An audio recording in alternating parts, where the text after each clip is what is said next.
why you left Dan Pena. Okay, let's talk about it.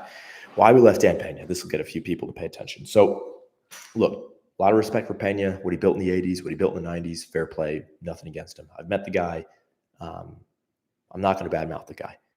What I will say is I think a lot of his strategies are outdated, point blank. Okay, this idea of a third-party law firm and a third-party accounting firm before you've even done your first deal, no, I think it's a really bad idea.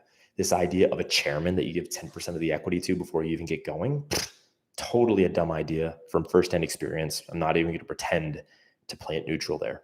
Giving 10% of the equity away to somebody you don't even know, not a good idea. Okay, you have to understand something.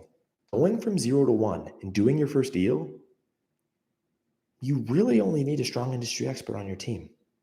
Okay, the accountant is to help you keep out of trouble, and same with a lawyer. The only person the bank cares about is the industry expert.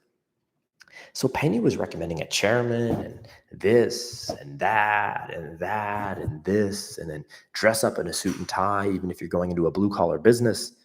And I was showing up in a suit and tie, and I'm meeting people, and the sellers are like very uncomfortable because I'm way overdressed.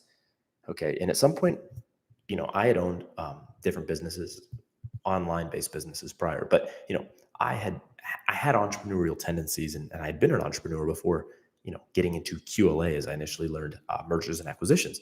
And at some point, I just looked around and I was like, you know what? Some of the stuff I learned really makes a lot of sense, but some of this just doesn't make sense. I'm going to trust my damned instincts and I'm going to proceed. And that's what I did. And you know what? When I, as he likes to say from that book he loves, released my brakes and kicked off the training wheels, stuff started working for me. Shit started rolling downhill. It started working. When I was sticking to his rubric step by step by step, it didn't go as well.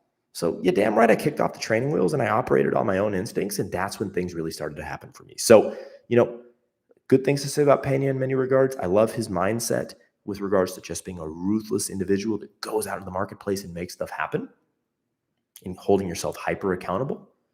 But a lot of his stuff is outdated, in my opinion, and I saw that from firsthand experience. So at some point, you got to trust your instincts. That's what any good entrepreneur knows, that yes, you listen to mentors, you listen to advisors, but you trust yourself, number one. You trust yourself, number one. That's what I did. That's what I recommend you do. Nobody can give you every single micro step of the way. At some point, you have to step up to the table, put your big boy pants on, recognize that you have instincts, you have a wisdom and an intuition. You have to trust it, and that's what I did, and I don't regret it for a heartbeat. So I wish him the best, but I did my own thing. That's that.